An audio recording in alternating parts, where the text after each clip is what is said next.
NewAge Jerkboy, what's up with you? Nothing, man. Dripping shit. Wet. Picking flavor shit. For sure. Now, this is my first time in Florida. I love this shit. I mean, it's crazy down here, man. I mean, it's real, live, real fast down here too, man. Mm-hmm. Exactly, is NewAge Jerkboy from? Well, I'm actually from Broad County.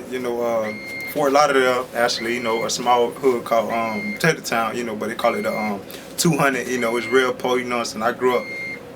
Me, personally, like my mama got 4 kids. So I grew up, very poor. No dad. I grew up struggling. I got picked on a lot because growing up, I didn't really have the type of money and the type of clothes, to buy. So when I would go to school, I would get picked on. So that's where the crazy swag came from and all that, and I was just in the streets heavy, man, Broward County, is that, explain that, because in Texas and in other states and other cities, they don't really base their area off of counties. Why does Florida, base their things off of, counties instead of, the actual city they're from? I mean, because, down here, it's crazy. Like, everybody on their own stuff like that. It's like every city and hood is different. So, like, down here, nobody's together. Like, this stuff is not together. It's like, if you see Lauderdale niggas, it's Lauderdale niggas. You see somebody from Denoya, is, that's where they from, that's who they with, that's who they hang with. So it's like, everybody's like on their own stuff. It's like everybody on their own sauce and stuff. So. Okay, so everybody in Broward County doesn't stick together? It's not like that? No, it's definitely not like that. So what's the difference between Fort Lauderdale and Miami? The difference between Fort Lauderdale and Miami? As far as like the people? Oh, well, the people, one thing I can say, Fort Lauderdale's more lively, like as in partying and, trying to get turned up and have a good time, yeah. But you want to go to Miami, turn up and get, but just know, after the club, boy, you gonna have to get going, because them niggas will rob you, boy. All that flexing and you got all the girls, yeah, but they gonna get you. Okay. Now, you spoke on, getting teased in school at a young age. What kind of student were you in school? Oh, I was like an average student, but, just like I said, like I got picked on, because I didn't have the type of money, the type of clothes that everybody went. Like when everybody was wearing Jordans and stuff, like I was the type of dude, like I was wearing skinny jeans and Bapes.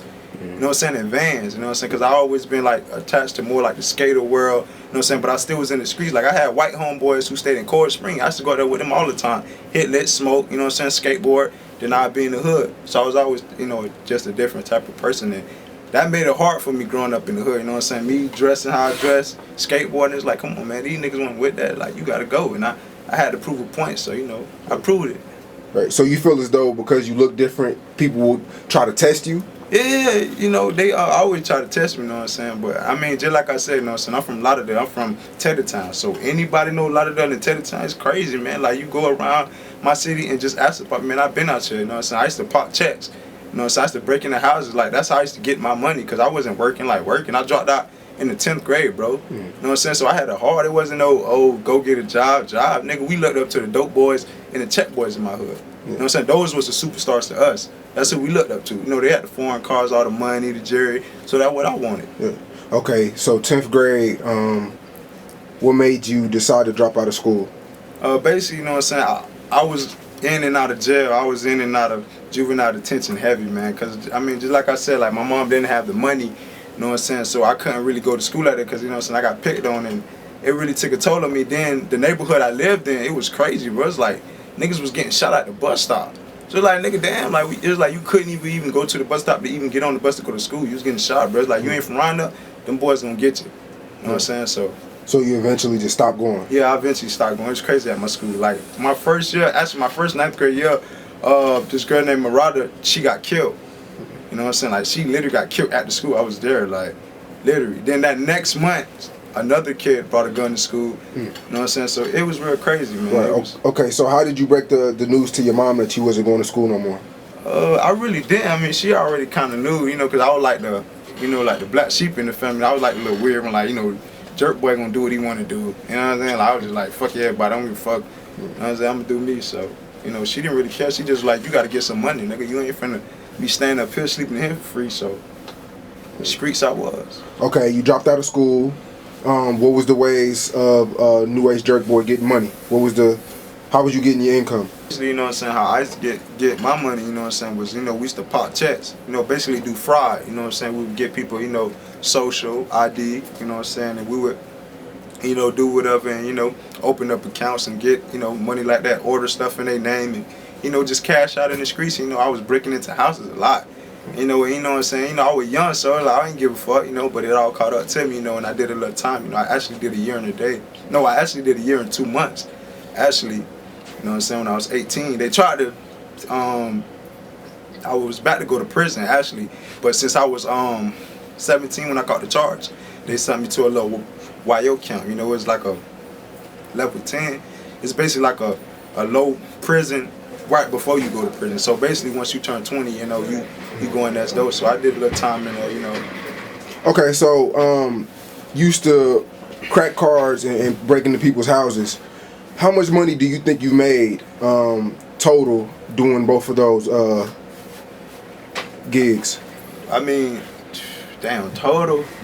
I mean, I would have to say off rip pay from, popping checks and stuff, it would have to be by myself. Actually, I made 10 bands. Like about 10 bands? Yeah, in my hand, 10 bands. Like actually laid out, it was $10,000. Like I was 17, bro. That shit was crazy. Like, right. You know what I'm saying? And breaking in houses, I would have to say about 8 bands. So about around 20,000? Yeah, around 20,000. Okay, so 17 years old with $20,000, how was you spending that money? Clothes, foreign cars, like just going to the club, drugs. I ain't give a fuck. I was young, bro. Like I said, we looked up to the dope boys and the check boys in my hood, so them were the superstars. So I was just living life like, fuck it. I don't give a fuck what happened. Okay, and what, you said it caught up to you. Speak about that situation with you getting caught up. Yeah, basically, when I got caught up, it was some he say, she say. They didn't really have nothing on me, but, they said that they, seen me in the transaction and something, you know what I'm saying? So, I actually... With the bank? Yeah, with the bank. Yeah, with the bank situation. Well, it wasn't... They so-called said they seen me in the transaction in the car, making a transaction and stuff. They was following me, but... You know what I'm saying? They actually charged me with that. I was finna go to prison. I was 17. I turned 18. So I sat in jail for a little bit. I actually sat in there for like 5 months. Then they sent me off and I did a year and 2 months. Okay. Were you rapping yet? No, fuck no, man. I wasn't like... Rapping wasn't even in my category. Like, everybody around me was rapping and selling drugs and getting money. So I was like rapping like, you never make it, nigga. You tripping, you know what I'm saying? So... Okay, so you got out of jail. What made you pick up a mic?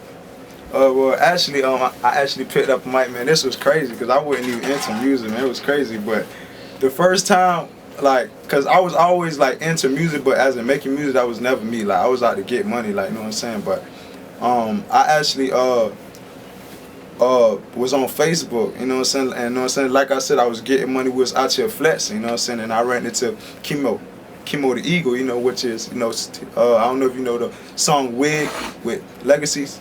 Say Your Way, Baby. Probably gotta hear it. Oh yeah, but the label, Say Your Way Music Group, that's his company, independent label, that's my team, I'm riding to the death, See Your Way, just want to put that out there, you know what I'm saying? But he seen us on Facebook, me and my homeboy, you know what I'm saying? Like I said, we was fresh and different. He contacted us and I'm like... And what year was this? This was actually last year. Okay. Last year, you know what I'm saying? And he contacted us and, you know what I'm saying? I'm like, Kimo, from See Your Way, like, this nigga called, you know what I'm saying? Like, I'm from the hood, like, this is big. So I'm like, nah, man, this nigga, like, and he asked us, like, can you rap and stuff? And I'm like, nah, bro, we don't rap, you know what I'm saying? Like, we get money. He was like, you willing to learn?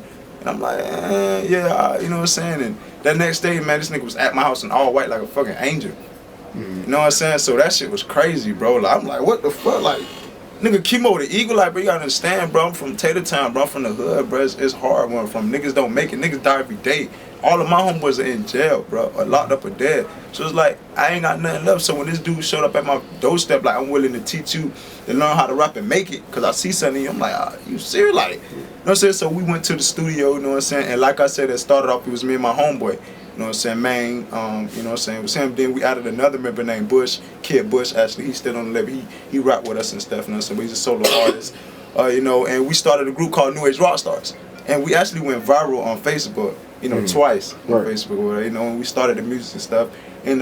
Fame wouldn't come to play and girls came, people that wasn't supposed to be around just got in people's head, you know what I'm saying? It just got to them boys more than it got me, like, they was thinking big, like, we real famous, we supposed to be getting millions, and it's like, bro, you have to grind, it's a process, like, nobody just wake up and you're a star, it's not possible, nobody wakes up and you're a star, you have to grind, it's a process, you know what I'm saying? Some quicker than the other, but they let the fame get to them, you know what I'm saying? So we broke apart. You know what I'm saying? So I was left to carry the label and music by myself, and me being a person, I'm like, bro, I can't do this shit, because first of all, I wasn't even rapping. I didn't even think I was that good, bro. Like, honestly, but people was hearing me like, damn, bro, like, you sauced up and shit, bro. Like, bro, you got your own swag. Like, niggas loving, like, the bitches was always loving, like, the girls, like, the females, they was always like, you so different, you crazy, I love you, you know what I'm saying? That was never nothing.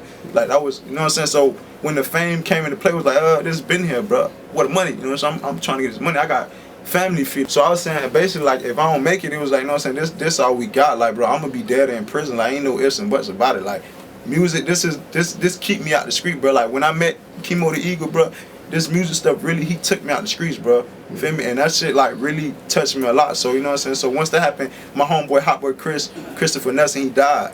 He died of cancer, you know what I'm saying? And he was a real big part of the city of Lauderdale. A lot of people knew him, you know what I'm saying? He was in the streets heavy.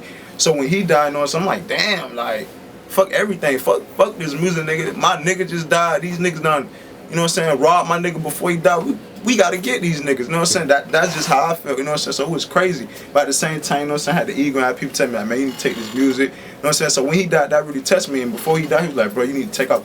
You gonna make it with this music. I believe in you, bro. You know what I'm saying? So when he said that, like, that really touched my heart. Like, damn, like, this nigga believe in me. Like this my nigga, my day one. And when he died, I really took it serious. And ever since then, it was like, I've been dropping stuff, dropping videos, and it just been going crazy, man. You know what I'm saying? So. Okay, when you got out of jail, how did you go from making, you know, $20,000 to getting out of jail and not hitting licks anymore, not being in the streets for? Well, actually, as soon as I got out, I still was hitting licks, man. Like, I'm still kind of in the streets, but as in right now, not right now. But as soon as I got out, I still was in the streets, you know, doing the same thing. Like, just like I said, like, when I went to jail, honestly, like, I feel like everybody left me for dead. Like, if anybody been in jail for a year or longer, bro, like, they'll understand. Like, you know, you think you got all these niggas out here saying they're your dogs, and you got all these girls, you know what I'm saying? But they gonna leave you and forget about you in due time. You know what I'm saying? So I feel like, you know, as soon as I get out, like, I had something to prove, you know what I'm saying? I'm like, man, I gotta come back harder. Like, they forgot about me, you know what I'm saying? Jerry, like, man, I gotta come back harder, you know what I'm saying? So when I got out popping checks, doing the same thing, but then I had got a job, you know, that didn't last long.